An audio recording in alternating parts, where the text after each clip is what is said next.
Okay, good evening students. നമ്മളിന്ന് triple I conduct ചെയ്യുന്ന CMA ഇൻ്റർമീഡിയറ്റിന് വേണ്ടിയുള്ള ബ്രിഡ്ജ് കോഴ്സിൻ്റെ ഭാഗമായിട്ടാണ് നമ്മളിപ്പോൾ മീറ്റ് ചെയ്തിട്ടുള്ളത്. അല്ലേ, ഒരു സബ്ജക്റ്റ് നിങ്ങളിലേക്ക് ഇൻട്രൊഡ്യൂസ് ചെയ്യുക, അതിൻ്റെ ഫാക്കൽറ്റീസിനെ ഇൻട്രൊഡ്യൂസ് ചെയ്യുക, ആ സബ്ജക്റ്റ് എങ്ങനെയാണ് വരുന്നത്, അതിൽ എന്തൊക്കെ കണ്ടൻസ് ഉണ്ടെന്നുള്ള കാര്യങ്ങളെല്ലാം നിങ്ങളെ ഇൻഫോം ചെയ്യുക. ക്ലിയർ? എങ്ങനെയായിരിക്കും നമ്മൾ ആ സബ്ജക്റ്റിനെ ഡീൽ ചെയ്യുന്നത് തുടങ്ങിയിട്ടുള്ള ഒരു ഡീറ്റെയിൽ ആയിട്ടുള്ള ഒരു ഡിസ്കഷനാണ് നമ്മളിതിലൂടെ ഉദ്ദേശിക്കുന്നത്. അപ്പോൾ SM സ്ട്രാറ്റജിക് മാനേജ്മെൻറ്റ് എന്ന് പറയുന്ന പേപ്പറിനെ കുറിച്ച് ഡിസ്കസ് ചെയ്യാനാണ് ഞാൻ ഇപ്പോൾ വന്നിട്ടുള്ളത്. Myself Muzammil Rabi, faculty for law and strategic management. Okay, നമ്മുടെ ഇപ്പോഴത്തെ സെഷൻ സ്ട്രാറ്റജിക് മാനേജ്മെൻറ്റുമായി ബന്ധപ്പെടുത്തിയിട്ടാണ്. അപ്പോൾ സ്ട്രാറ്റജിക് മാനേജ്മെൻറ്റിലേക്ക് വരുന്ന സമയത്ത് ഇറ്റ്സ് പേപ്പർ 9, അതായത് സെക്കൻഡ് ഗ്രൂപ്പിൽ മൊത്തം നമുക്ക് ഫസ്റ്റ് ഗ്രൂപ്പിൽ 4 പേപ്പേഴ്സ് ഉണ്ട്, സെക്കൻഡ് ഗ്രൂപ്പിൽ 4 പേപ്പേഴ്സ് ഉണ്ട്. നിങ്ങളിൽ പലർക്കും അത് അറിയുന്നുണ്ടാവും. ഫസ്റ്റ് ഗ്രൂപ്പിൽ നമുക്ക് ഫിനാൻഷ്യൽ അക്കൗണ്ടിങ് ഉണ്ട്, ലോ ഉണ്ട്, കോസ്റ്റിംഗ് ഉണ്ട്, ഡയറക്റ്റ് ടാക്സും ഇൻഡയറക്റ്റ് ടാക്സും വരുന്നുണ്ട്. DTIDTയും ഒരു സിംഗിൾ പേപ്പറാണ്. അതുപോലെ സെക്കൻഡ് ഗ്രൂപ്പിലേക്ക് വരുന്ന സമയത്ത് നമുക്ക് മാനേജ്മെൻറ്റ് അക്കൗണ്ടിങ് ഉണ്ട്, ഫിനാൻഷ്യൽ മാനേജ്മെൻറ്റ് ഉണ്ട്, പിന്നെ ഓപ്പറേഷൻസ് മാനേജ്മെൻറ്റും സ്ട്രാറ്റജിക് മാനേജ്മെൻറ്റും ഉണ്ട്, കോർപ്പറേറ്റ് അക്കൗണ്ട്സും ഓഡിറ്റും ഉണ്ട്. ക്ലിയർ? അതിൽ ഓപ്പറേഷൻസ് മാനേജ്മെൻറ്റ് സ്ട്രാറ്റജിക് മാനേജ് ഒരു സിംഗിൾ പേപ്പറാണ്, കോർപ്പറേറ്റ് അക്കൗണ്ട്സ് ഓഡിറ്റ് സിംഗിൾ പേപ്പറാണ്, അതുപോലെ direct tax indirect tax single പേപ്പറാണ്. ക്ലിയർ? അപ്പോൾ ഈ OMSM എന്ന് പറയുന്നത് പേപ്പർ 9 ആണ്, സെക്കൻഡ് ഗ്രൂപ്പിലെ ഒരു പേപ്പറാണ്. ക്ലിയർ? ഈ പേപ്പറിൻ്റെ ഒരു പ്രത്യേകത എന്ന് പറഞ്ഞു കഴിഞ്ഞാൽ ഈ പേപ്പർ നമുക്ക് ഒരുപാട് മാർക്ക് വാങ്ങിക്കാൻ പറ്റും. ഇതാണ് ഈ പേപ്പറിൻ്റെ ഒരു പ്രത്യേകത. ചുമ്മാ പറയല്ല, നമ്മൾ കുട്ടികൾ ഇതുവരെ എഴുതിയ പരീക്ഷകൾ നമ്മൾ ശ്രദ്ധിക്കുന്ന സമയത്ത് നമ്മുടെ കുട്ടികളിൽ പലരും 70-ൽ കൂടുതൽ മാർക്ക് ഒരുപാട് കുട്ടികൾ വാങ്ങിച്ചിട്ടുള്ള ഒരു പേപ്പറാണ് OMS. ക്ലിയർ?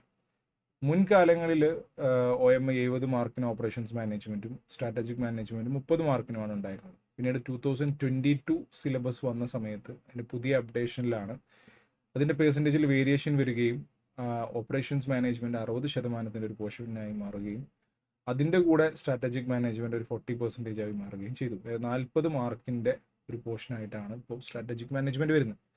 അതിൻ്റെ ഭാഗമായിട്ട് തന്നെ ഒരു പുതിയ ചാപ്റ്റർ ആഡ് ചെയ്യുകയും ഉണ്ടായി. ക്ലിയർ? എക്സിസ്റ്റിംഗ് ചാപ്റ്റേഴ്സിൽ ചേഞ്ചസ് വന്നും ചെയ്തു, അതിൻ്റെ പുറമെ പുതിയൊരു ചാപ്റ്റർ ആഡ് ആവുകയും ചെയ്തു. ക്ലിയർ? മൊത്തം 4 ചാപ്റ്റേഴ്സ് ഉണ്ട്. Introductions to strategic management, strategic analysis and strategic planning, അതുപോലെ formulation and implementation of strategy, digital strategy, ഇങ്ങനെയുള്ള ഈ ഒരു 40% ടോപ്പിക്സ്. ഓക്കെ, വെയിറ്റേജ് ശ്രദ്ധിച്ചാൽ നിങ്ങൾ മനസ്സിലാവും, എല്ലാ ചാപ്റ്ററിനും ഈക്വൽ വെയിറ്റേജ് ആണ്. എല്ലാ ചാപ്റ്ററിനും ഈക്വൽ വെയിറ്റേജ് ആണ്. അപ്പോൾ എല്ലാ ചാപ്റ്ററും ഒരുപോലെ തന്നെ പഠിക്കണം. എന്നാൽ എല്ലാ ചാപ്റ്ററിലും പഠിക്കാനുള്ള കണ്ടന്റ് ഒരുപോലെ അല്ല. ക്ലിയർ? അപ്പോൾ ഇതിലേക്ക് പുതിയതായിട്ട് ആഡ് ചെയ്ത് വന്നിട്ടുള്ള ടോപ്പിക്കാണ് ആ 4th ചാപ്റ്റർ, അഥവാ ഡിജിറ്റൽ സ്ട്രാറ്റജി എന്ന് പറയുന്ന ചാപ്റ്റർ. ഇത് കുറച്ചും കൂടി ഇന്നോവേറ്റീവ് ആയിട്ടുള്ള കാലഘട്ടത്തിനനുസരിച്ചിട്ടുള്ള ഒരു അപ്ഡേറ്റഡ് ആയിട്ടുള്ള ഒരു സിലബസ് എന്നതിൻ്റെ ഭാഗമായിട്ട് വന്നിട്ടുള്ളതാണ് ഡിജിറ്റൽ സ്ട്രാറ്റജി. ഇതിൽ നമ്മൾ artificial intelligence, blockchain concept, cloud storage facilities, big data management തുടങ്ങിയിട്ടുള്ള വളരെ റെലവൻ്റ് ആയിട്ടുള്ള, നമ്മൾ പ്രാക്ടിക്കലി കരിയറിൽ നിങ്ങൾ വർക്ക് ചെയ്യുന്ന സമയത്ത് നിങ്ങളെ ഹെൽപ്പ് ചെയ്യുന്ന ഒരുപാട് കാര്യങ്ങൾ, ഇൻ്റർനെറ്റ് ഓഫ് തിങ്സ്, ഇങ്ങനെ തുടങ്ങിയിട്ടുള്ള കാര്യങ്ങളൊക്കെ ഡിസ്കസ് ചെയ്യുന്ന വളരെ മനോഹരമായ ഒരു ചാപ്റ്ററാണ് നമ്മുടെ ഇൻസ്റ്റിറ്റ്യൂട്ട് നമുക്ക് വേണ്ടി ഇതിലേക്ക് എന്ത് ചെയ്തിട്ടുള്ളത്, ആഡ് ചെയ്തിട്ടുള്ളത്. ക്ലിയർ? അപ്പോൾ പക്ഷേ കമ്പാരിറ്റീവ്ലി പഠിക്കാൻ കുറച്ച് 4th ചാപ്റ്ററുള്ളൂ എന്ന് വേണമെങ്കിൽ നമുക്ക് പറയാം. ക്ലിയർ? ഈക്വൽ വെയിറ്റേജ് ആണെങ്കിലും ബാക്കി 3 ചാപ്റ്ററായിട്ട് കമ്പയർ ചെയ്യുമ്പോൾ പഠിച്ചെടുക്കാൻ കുറച്ചും കൂടി എളുപ്പമുള്ള ഒരു ചാപ്റ്ററാണ് 4th ചാപ്റ്റർ, ഡിജിറ്റൽ സ്ട്രാറ്റജി. ബാക്കി ഇൻട്രൊഡക്ഷൻ ടു സ്ട്രാറ്റജിക് മാനേജ്മെൻറ്റ്, അതിൻ്റെ സ്ട്രാറ്റജിക്കൽ അനാലിസിസ്, അതിൻ്റെ strategical planning, formulation, implementation of strategy, ഇങ്ങനെ തുടങ്ങിയിട്ടുള്ള ഒരു സ്ട്രാറ്റജിക് മാനേജ്മെൻറ്റിൻ്റെ ഭാഗമായിട്ട് ഒരു സ്ട്രക്ചറിൻ്റെ ഓർഡറിൽ വരുന്ന 3 ചാപ്റ്റേഴ്സാണ് ആദ്യം വരുന്നത്. ഈ സ്ട്രാറ്റജിക് മാനേജ്മെൻറ്റ് എന്ന് പറയുന്ന സബ്ജക്റ്റിൻ്റെ റെലവൻസ് നമ്മൾ ശ്രദ്ധിക്കുകയാണെങ്കിൽ നമ്മുടെ മറ്റ് സബ്ജക്റ്റുകൾ ഇപ്പോൾ ശ്രദ്ധിക്കുന്ന സമയത്ത് ഇപ്പോൾ ടാക്സേഷന് വേണ്ടിയിട്ടാണ്, ഓഡിറ്റ് പർപ്പസ്, അതുപോലെ അക്കൗണ്ടിങ് പർപ്പസ് എന്നൊക്കെ പറയുന്ന പോലെ സ്ട്രാറ്റജിക് മാനേജ്മെൻറ്റ് എന്ന് പറയുമ്പോൾ അത്ര പെട്ടെന്ന് ചിലപ്പോൾ എനിക്ക് കണക്റ്റ് ആവില്ല. സ്ട്രാറ്റജിക്കലി നമ്മുടെ ഓർഗനൈസേഷനെ മാനേജ് ചെയ്യാൻ ഹെൽപ്പ് ചെയ്യുന്ന ഒരുപാട് കാര്യങ്ങൾ പഠിക്കുന്ന ഒരു പേപ്പറാണ് സ്ട്രാറ്റജിക് മാനേജ്മെൻറ്റ്. ഓക്കെ, അതായത് നമ്മുടെ ഓർഗനൈസേഷനിൽ ഏറ്റവും ടോപ്പ് മാനേജ്മെൻറ്റിലുള്ള ആളുകൾ ഇൻവോൾവ് ചെയ്യുന്ന അല്ലെങ്കിൽ അവരെടുക്കുന്ന സ്ട്രാറ്റജിക്കൽ ഡെസിഷൻസ്, അതുമായി ബന്ധപ്പെടുത്തിയിട്ടുള്ള ഡിസ്കഷൻസ് ഒക്കെയാണ് നമ്മളിവിടെ ചെയ്യുന്നത്. ക്ലിയർ? അതായത് നിങ്ങളുടെ യൂഷ്വൽ ആയിട്ടുള്ള ഒരു അക്കൗണ്ടിങ് ജോബ് അല്ലെങ്കിൽ മറ്റുള്ളതിൽ നിന്നും നിങ്ങളെ ഒരു വലിയൊരു പാക്കേജിലേക്ക് കൊണ്ടെത്തിക്കാൻ, ഒരു വലിയൊരു എമൗണ്ടിൻ്റെ നല്ലൊരു ആനുവൽ പാക്കേജിലേക്ക് നിങ്ങളുടെ സാലറി എത്തിക്കാനൊക്കെ പറ്റുന്ന രീതിയിൽ നിങ്ങളെ ഹെൽപ്പ് ചെയ്യുന്ന ഒരു സബ്ജക്റ്റാണ് സ്ട്രാറ്റജിക് മാനേജ്മെൻറ്റ്. അതായത് ഇപ്പോൾ ഒരു ഓർഗനൈസേഷനെ സംബന്ധിച്ചിടത്തോളം നമ്മൾ ശ്രദ്ധിക്കുകയാണെന്നുണ്ടെങ്കിൽ, ഇപ്പോൾ കോസ്റ്റ് മാനേജ്മെൻറ്റ് അക്കൗണ്ട് എന്ന് പറയുന്ന കോഴ്സിനെ കുറിച്ച് തന്നെ പറയുകയാണെങ്കിൽ, ഏതൊരു ഓർഗനൈസേഷൻ ആണെങ്കിലും അവർക്കൊരു പ്രൊഡക്റ്റ് ഉണ്ടാവും. അല്ലേ? ഒന്നുകിൽ അതൊരു ഗുഡ്സ് ആയിരിക്കാം, അല്ലെങ്കിൽ അതൊരു സർവീസ് ആയിരിക്കും. ഒന്നുകിൽ ഒരു ഗുഡ്സ് ആയിരിക്കും, അല്ലെങ്കിൽ ഒരു സർവീസ് ആയിരിക്കും. ഈ ഗുഡ്സ് ആയിക്കോട്ടെ സർവീസ് ആയിക്കോട്ടെ ആളുകൾക്ക് അക്സെപ്റ്റ് ചെയ്യാൻ പറ്റുന്ന ഒരു റീസണബിൾ പ്രൈസിലായിരിക്കണം. ലൈക്ക് അവർ അക്സെപ്റ്റ് ചെയ്യുന്ന ഒരു റീസണബിൾ പ്രൈസിലായിരിക്കണം നമ്മളിത് മാർക്കറ്റിൽ എത്തിക്കേണ്ടത്. ശരിയല്ലേ? ഇപ്പോൾ ഒരു പെന്ന്, ആ പെന്നിന് 1000 രൂപ വില വെച്ച് കഴിഞ്ഞാൽ അത് വാങ്ങിക്കുന്ന ആളുകളുടെ കൗണ്ട് ഭയങ്കര കുറവായിരിക്കും. അത് 1000 രൂപയ്ക്കും വെർത്താണെങ്കിൽ മാത്രം വാങ്ങിക്കുന്ന കുറച്ച് പേരുണ്ടാവും അല്ലേ? അപ്പോൾ പ്രൈസ് നമ്മൾ വളരെ ശ്രദ്ധയോടുകൂടി നമ്മൾ ഫിക്സ് ചെയ്യണം. ക്ലിയർ? പിന്നെ ഈ ഒരു പ്രൊഡക്റ്റ് ഉണ്ടാക്കാൻ അല്ലെങ്കിൽ ഒരു സർവീസ് പ്രൊവൈഡ് ചെയ്യാൻ നമുക്ക് വരുന്ന ഒരു ചിലവുണ്ടാവും, കോസ്റ്റ് ഉണ്ടാവും. ഈ ഒരു സെല്ലിംഗ് പ്രൈസിൻ്റെയും ഈ കോസ്റ്റിൻ്റെയും ഇൻ ബിറ്റ്വീൻ ഉള്ളതാണ് നമ്മുടെ പ്രോഫിറ്റ് എന്ന് പറയുന്നത്. അപ്പോൾ ഈ കോസ്റ്റും പ്രോഫിറ്റും തമ്മിലുള്ള ആ ഒരു അകലം എത്രത്തോളം കൂട്ടാൻ പറ്റുന്നുണ്ടെങ്കിൽ, അതായത് ഇപ്പം നമുക്ക് എത്രത്തോളം cost ceiling price like constant ആയിട്ട് നിർത്താമെന്ന് വിചാരിച്ചു, അങ്ങനെ നിർത്തുന്ന പോയിന്റിൽ നമ്മുടെ കോസ്റ്റ് നമുക്ക് എത്രത്തോളം കുറക്കാൻ പറ്റുമോ അത്രത്തോളം നമ്മുടെ പ്രോഫിറ്റബിലിറ്റി കൂടി കൂടി വരും. ശരിയല്ലേ? അപ്പോൾ കോസ്റ്റ് കട്ടിങ് ചെയ്യുന്ന സമയത്ത് നമ്മുടെ ഓർഗനൈസേഷൻ്റെ ലൈക്ക് പ്രൊഡക്റ്റിൻ്റെ ക്വാളിറ്റി ഒന്നും കോംപ്രമൈസ്ഡ് ആവാൻ പാടില്ല. കസ്റ്റമർ ഭയങ്കര ഡിസാറ്റിസ്ഫൈഡ് ആവാൻ അങ്ങനെയുള്ള സിറ്റുവേഷൻസ് ഒന്നും വരാണ്ട് ആ എക്സിസ്റ്റിംഗ് സിസ്റ്റത്തിൽ നിന്നുകൊണ്ട് എങ്ങനെ നമുക്ക് ആ കോസ്റ്റിനെ കട്ട് ചെയ്തെടുക്കാം. ക്ലിയർ?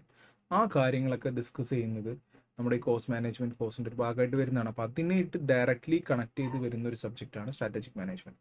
അതായത് ഇപ്പോൾ ഒരു ഓർഗനൈസേഷൻ്റെ ഗ്രോത്ത്, ആ ഓർഗനൈസേഷൻ്റെ ഒരു പ്രോഫിറ്റ്, ആ ഓർഗനൈസേഷൻ്റെ സസ്റ്റൈനബിലിറ്റി, ഇതൊക്കെയാണ് എല്ലാവരും ഫോക്കസ് ചെയ്യുന്നുണ്ടാവുക. ക്ലിയർ? ഞാൻ കുറച്ച് കാര്യങ്ങൾ പറഞ്ഞെന്ന് മാത്രം. അപ്പോൾ ഗ്രോത്ത് അല്ലെങ്കിൽ പ്രോഫിറ്റ് അല്ലെങ്കിൽ സസ്റ്റൈനബിലിറ്റി എന്ന് പറഞ്ഞാൽ ഇപ്പോൾ നമുക്കുള്ള ഗ്രോത്തും നമുക്ക് നല്ല പ്രോഫിറ്റ് ഒക്കെ ഉണ്ടെങ്കിൽ പോലും നിലനിർത്തുക. ക്ലിയർ? ഇതിലേക്ക് ഈ സ്ട്രാറ്റജിക് മാനേജ്മെന്റ് എന്ന് പറയുന്ന പേപ്പറിന് നല്ല റോൾ ഉണ്ട്. ക്ലിയർ? നമ്മൾ ഓർഗനൈസേഷന് വേണ്ടിയിട്ട് എന്ത് അച്ചീവ് ചെയ്യണം എന്നുള്ള ഗോള് സെറ്റ് ചെയ്ത് കൊടുക്കുക. ക്ലിയർ? നമ്മുടെ ഓർഗനൈസേഷൻ്റെ എക്സ്റ്റേണലും ഇന്റേണൽ ആയിട്ടുള്ള എൻവയോൺമെന്റ് നമ്മൾ അനലൈസ് ചെയ്തിട്ട് നമ്മുടെ സ്ട്രെങ്ത്തും വീക്ക്നെസ്സും ഐഡന്റിഫൈ ചെയ്യുക. നമുക്ക് എന്തൊക്കെ ഓപ്പർച്യൂണിറ്റീസ് ഉണ്ട്, ത്രെഡ്സ് ഉണ്ട് എന്നുള്ളത് ഐഡന്റിഫൈ ചെയ്യുക. ഇതിൽ ഫോക്കസ് ചെയ്തുകൊണ്ട് നമ്മുടെ സ്ട്രെങ്ത്തിൽ ഫോക്കസ് ചെയ്തുകൊണ്ട് നമ്മുടെ ഓപ്പർച്യൂണിറ്റീസ് യൂസ് ചെയ്യുന്ന രീതിയിൽ, നമ്മുടെ വീക്ക്നെസ് ഓവർകം ചെയ്യുന്ന രീതിയിൽ, ത്രെട്ടിൽ നിന്ന് നമ്മുടെ ഓർഗനൈസേഷനെ പ്രൊട്ടക്ട് ചെയ്യുന്ന രീതിയിലേക്ക് നമ്മളൊരു സ്ട്രാറ്റജി പ്ലാൻ ചെയ്തെടുക്കും. പ്ലാൻ ചെയ്താൽ മാത്രം മതിയോ? ആ സ്ട്രാറ്റജിയെ നമ്മൾ കൃത്യമായിട്ട് എന്ത് ചെയ്യണം? ഇംപ്ലിമെന്റ് ചെയ്യണം. ആ ഇംപ്ലിമെന്റ് ചെയ്ത സ്ട്രാറ്റജി കറക്റ്റായിട്ട് വർക്ക് ചെയ്യുന്നുണ്ടോ എന്നുള്ളത് നമ്മൾ കൃത്യമായിട്ട് നമ്മൾ ചെക്ക് ചെയ്യണം. ക്ലിയർ? അപ്പോൾ ഇത്തരത്തിലുള്ള കാര്യങ്ങളൊക്കെയാണ് നമ്മളിവിടെ ഡിസ്കസ് ചെയ്യുന്നത്. ക്ലിയർ? നിങ്ങളുടെ മെറ്റീരിയലിന്റെ ഭാഗമായിട്ട് നോക്കുന്ന സമയത്ത് മെറ്റീരിയലിൽ ഒരുപാട് സോൾവ് കേസുകളൊക്കെ അറിയാം. നമ്മൾ ഈ സബ്ജക്ട് ഡീൽ ചെയ്യുന്ന ഒരു തിയറിറ്റിക്കൽ പേപ്പർ ആണെങ്കിൽ ഒരു ഡ്രൈ തിയറി ആയിട്ടുള്ള ഒരു പോർഷനായിട്ട് നമ്മൾ ഇതിനെ കാണാൻ പാടില്ല. കാരണം റിയൽ കമ്പനികളുടെ സിറ്റുവേഷൻസ് വെച്ചിട്ടാണ് നമ്മൾ ഈ ടോപ്പിക്സിനെ ഡീൽ ചെയ്യുക. നിങ്ങളുടെ മെറ്റീരിയലെ നോക്കിക്കഴിഞ്ഞാൽ നമുക്ക് ഇതിൽ ടെസ്ലയുടെ സീക്രട്ട് സ്ട്രാറ്റജിയെ കുറിച്ച് പറയുന്നുണ്ട്. എക്സാമ്പിളിന് വേണ്ടി നമ്മൾ മാത്രം എടുക്കുന്നതാണ്. Like we have Tesla's secret strategy.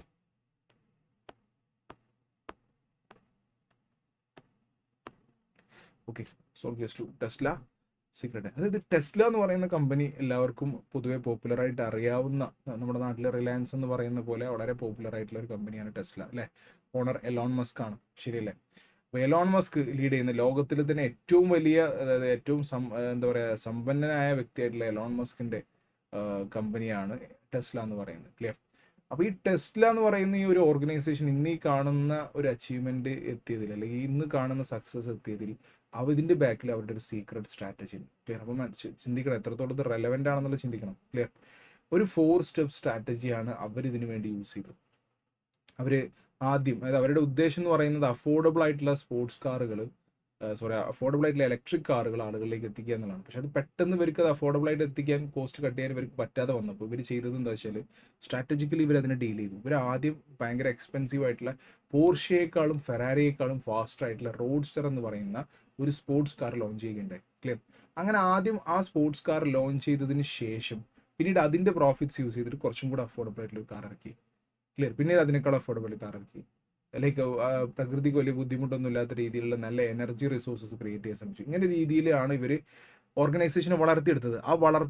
ആ ഒരു സ്ട്രാറ്റജിയിലൂടെ അവർ അച്ചീവ് ചെയ്ത ഗ്രോത്ത് നമ്മൾ ഞെട്ടിക്കുന്ന ഒരു ഗ്രോത്താണ്. കാരണം 2010 നിന്നും 2017 വന്നപ്പോഴേക്കും അവരുടെ മാർക്കറ്റ് ക്യാപിറ്റൽ $60 ബില്യൺ ആയിരുന്നു. ഇന്നത് അവിടുന്ന് ഒരുപാട് ഉയർന്ന് ഈ 200 ബില്യൺ അല്ല അതിലും കൂടുതലേക്ക് എത്തുന്ന രീതിയിലേക്ക് പിന്നീട് വളർന്നു. പക്ഷെ 2017 വരെയുള്ള ഒരു കാലഘട്ടം പരിശോധിക്കുകയാണെങ്കിൽ പോലും അവരുടെ ഗ്രോത്ത് എന്ന് പറയുന്നത് 1400% ആണ്. 1400% ഗ്രോത്ത് ആണ്. അപ്പം നമ്മളവിടെ അന്ന് ടെസ്ലയുടെ 2010 നമ്മൾ ഷെയർ വാങ്ങിച്ചിരുന്നെങ്കിൽ അതിന്റെ ഗ്രോത്ത് 1400% ആണ്. ഇതെങ്ങനെ അച്ചീവ് ചെയ്തു? അതിന്റെ കോർ ആയിട്ടുള്ള റീസൺ എന്ന് പറയുന്നത് ഈ 4 സ്റ്റെപ്പ് സ്ട്രാറ്റജിയാണ്. അതായത് എത്രത്തോളം നമ്മൾ ഈ സ്ട്രാറ്റജിക് മാനേജ്മെന്റ് എന്ന് പറയുന്ന സബ്ജക്ട് റെലവെന്റ് ആണ് എന്നുള്ളത് നിങ്ങൾക്ക് മനസ്സിലാക്കി തരാൻ വേണ്ടിയിട്ടാണ് ഞാനിപ്പോൾ ഈ ഒരു എക്സാമ്പിൾ എടുത്തത്. ക്ലിയർ? പിന്നെ ഇതിന് നമ്മൾ വേറെ ഒരുപാട് എന്താ പറയുക ടൂൾസ്, നമുക്ക് ഓർഗനൈസേഷനിൽ അപ്ലൈ ചെയ്യാൻ പറ്റുന്ന ഒരുപാട് ടൂൾസുകൾ നമ്മൾ പഠിക്കുന്നുണ്ട്. ഒരു എക്സാമ്പിളാണ് ഇപ്പോൾ ഒരു ജസ്റ്റ് ഇൻ ടൈം അപ്രോച്ച് എന്ന് പറയുന്ന ഒരു സാധനം. ജസ്റ്റ് ഇൻ ടൈം അപ്രോച്ച് ഇപ്പോൾ ക്ലാസ്സിൽ പറയാൻ വലിയ പ്രയാസമൊന്നുമില്ല, എളുപ്പത്തിൽ നമുക്ക് പറയാൻ പറ്റുന്ന ഒരു സാധനമാണ് ജസ്റ്റ് ഇൻ ടൈം അപ്രോച്ച് എന്ന് പറയുന്നത്. ഇല്ല, ആർക്ക് വേണമെങ്കിലും ജസ്റ്റ് ഇൻ ടൈം അപ്രോച്ച് എന്ന് പറയുന്ന ഒരു ടോപ്പിക് വേണമെങ്കിൽ നമുക്ക് വളരെ എളുപ്പത്തിൽ കുറഞ്ഞ സമയം കൊണ്ട് പറയാൻ പറ്റും. പക്ഷേ ആ സമയം നമ്മൾ ഈ ജസ്റ്റ് ഇൻ ടൈം അപ്രോച്ചിനെ എങ്ങനെ ഡീൽ ചെയ്യുന്നത് വെച്ച് കഴിഞ്ഞാൽ, അത് ജസ്റ്റ് ഇൻ ടൈം അപ്രോച്ച് എന്ന് പറയുന്നത് നമ്മുടെ സ്റ്റോക്ക് ലൈക്ക് ഏത് സമയത്ത് നമ്മുടെ എൻ്റർ ചെയ്യുന്നുള്ളതുമായി ബന്ധപ്പെടുത്തിയുള്ള ഒരു കൺസെപ്റ്റാണ്. അതായത് കറക്റ്റ് ടൈമിൽ സ്റ്റോക്ക് നമ്മുടെ ഉള്ളിൽ എത്തുന്ന രീതിയിൽ പ്ലാൻ ചെയ്യുകയാണെങ്കിൽ നമുക്ക് സ്വാഭാവികമായിട്ടും കോസ്റ്റ് എന്ത് ചെയ്യാൻ പറ്റും, കട്ട് ചെയ്യാൻ പറ്റും. പക്ഷേ നമ്മൾ കറക്റ്റ് സമയത്ത് മാത്രം സ്റ്റോക്ക് എടുക്കുന്ന സമയത്ത് ഉണ്ടാകുന്ന ഒരു പ്രശ്നം എന്ന് പറയുന്നത്, ചിലപ്പോൾ എമർജൻസി എന്തെങ്കിലും സിറ്റുവേഷൻ വന്നിട്ട് നമ്മൾ കറക്റ്റ് സ്റ്റോക്ക് വന്നില്ലെങ്കിൽ നമ്മൾ പ്രൊഡക്ഷനൊക്കെ നിന്ന് പോകും. അപ്പോൾ അതിനുവേണ്ടി ഒരു ബഫർ സ്റ്റോക്ക് മെയിൻറ്റെയിൻ ചെയ്യാം. അപ്പോൾ ഇത്തരത്തിൽ നമ്മൾ ഇതിൻ്റെ ഒരു പ്ലാനിങ് നമ്മൾ പറയുന്ന സമയത്ത് ഇത് നമ്മൾ വിത്ത് നമ്പേഴ്സ് ആണ് എപ്പോഴും ക്ലാസ്സിൽ എക്സ്പ്ലെയിൻ ചെയ്യുക. ക്ലിയർ? നമ്മുടെ ക്ലാസ്സിൽ മുന്നിൽ ഇരുന്നിട്ടുള്ള കുട്ടികളോട് ചോദിച്ചാൽ നിങ്ങൾക്ക് അറിയാൻ പറ്റും. നമ്മളത് കണക്ക് വെച്ചിട്ടാണ് പറയും. ഒരു ഓർഗനൈസേഷൻ്റെ ക്യാപിറ്റൽ എത്രയുണ്ട്, അവരുടെ പ്രോഫിറ്റ് ഇപ്പോൾ എത്രയുണ്ട്, ഈ just in time approach apply ചെയ്തതിന് ശേഷം അവരുടെ പ്രോഫിറ്റ് എത്രത്തോളം അതിൽ ചേഞ്ച് ആയി, എത്ര പെർസെൻറ്റേജ് അവർക്ക് ലൈക്ക് റിട്ടേൺ ഓൺ ഇൻവെസ്റ്റ്മെൻറ്റിൽ ഗ്രോത്ത് വന്നു. ഈ രീതിയിലായിരിക്കും നമ്മൾ ഈ സബ്ജക്റ്റ് ഡീൽ ചെയ്യുന്നത്. ആക്ച്വലി ഇത് പ്രാക്ടിക്കലി നിങ്ങൾ എക്സാമിന് ചിന്തിക്കുമ്പോൾ അത്രയൊന്നും ഇല്ലെങ്കിൽ പോലും നിങ്ങൾക്ക് പാസ്സാൻ പറ്റും. പക്ഷെ നമ്മൾ പ്രാക്ടിക്കലി കരിയർ ഫോക്കസ്ഡ് ആയിട്ടാണ് നമ്മൾ ഈ സബ്ജക്റ്റിനെ എന്ത് ചെയ്യുന്നത്, ഡീൽ ചെയ്യുന്നത്. ക്ലിയർ? നിങ്ങൾക്ക് അതുകൊണ്ട് ലൈക്ക് നാളെ പഠിച്ച് പുറത്തിറങ്ങുന്ന സമയത്ത് ഇതുകൊണ്ട് നിങ്ങൾക്കൊരു ഉപകാരം കിട്ടണം എന്നുള്ളതാണ് ഞാനിതുകൊണ്ട് ഉദ്ദേശിക്കുന്നത്. ക്ലിയർ? പിന്നെ ഇതിലേക്ക് വേറെ ഒരുപാട് കാര്യങ്ങൾ വരുന്നുണ്ട്. ഇപ്പം പെസ്റ്റൽ ഫ്രെയിം വർക്ക് എന്ന് പറയുന്ന ഒരു ഭാഗം വരുന്നുണ്ട്, BCG മെട്രിക്സ് എന്ന് പറയുന്ന ഭാഗം വരുന്നുണ്ട്. ക്ലിയർ? ഇതൊക്കെ ഭയങ്കര ഇൻട്രസ്റ്റിംഗ് ആയിട്ടുള്ള സിനാരിയോസ് ആണ്. ഇതൊക്കെ നമ്മൾ പല പല കമ്പനികൾ വെച്ചിട്ടാണ് പറയാം. നമ്മൾ ടെസ്ലയുടെ കാര്യം മാത്രം ഇവിടെ പറഞ്ഞിട്ടുണ്ട്. ഇതിന് പുറമെ നമ്മൾ ടൊയോട്ടയെ കുറിച്ച് ഡിസ്കസ് ചെയ്യും, നമ്മൾ ആപ്പിളിനെ കുറിച്ച് ഡിസ്കസ് ചെയ്യും, സാംസങ്ങിനെ കുറിച്ച് ഡിസ്കസ് ചെയ്യും, നോക്കിയയെ കുറിച്ച് ഡിസ്കസ് ചെയ്യും. ക്ലിയർ? അങ്ങനെ ഒരുപാട് ഒരുപാട് ഒരുപാട് നമുക്ക് അറിയാവുന്ന കോമൺ ആയിട്ട് കണ്ടിട്ടില്ല. ഇനി അതൊക്കെ വിട്ടിട്ട് നമ്മുടെ ലൈക്ക് തൊട്ടടുത്തുള്ള സ്ഥാപനങ്ങളെ കുറിച്ച് വരെ നമ്മൾ ഡിസ്കസ് ചെയ്യും. ഇപ്പോൾ നമ്മൾ 3 ബ്രാഞ്ച് ഉണ്ട് ട്രിപ്പിലേക്ക്. കാലിക്കറ്റ് ഉണ്ട്, കൊച്ചി ഉണ്ട്, ട്രിവാൻഡ്രം ഉണ്ട് അല്ലേ.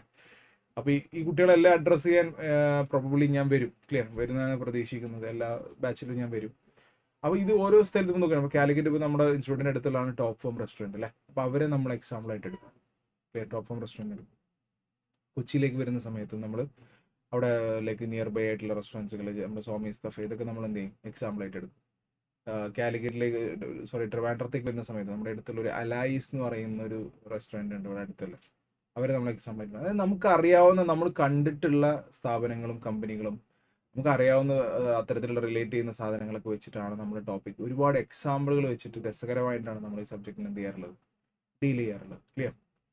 തിയറിറ്റിക്കൽ പേപ്പർ ആണെങ്കിലും ഒട്ടും നമ്മൾ ബോറിംഗ് അല്ലാത്ത രീതിയിൽ, നിങ്ങൾക്ക് ബോറടിക്കാത്ത രീതിയിൽ അത്രയ്ക്കും എൻ്റർടൈനിങ് അതുപോലെ തന്നെ ലേണിംഗ്, ക്ലിയർ, രണ്ടും കൂടെ കമ്പൈൻ ചെയ്തിട്ടുള്ള രീതിയിലാണ് നമ്മൾ ഈ സബ്ജക്റ്റിനെ ഡീൽ ചെയ്യുന്നത്. ക്ലിയർ? പക്ക ഡ്രൈ ആയിട്ട് ഒരിക്കലും ഭയങ്കര സ്ട്രിക്റ്റ് അങ്ങനെ ഒരു മെത്തേഡല്ല നമ്മൾ ഫോളോ ചെയ്യുക.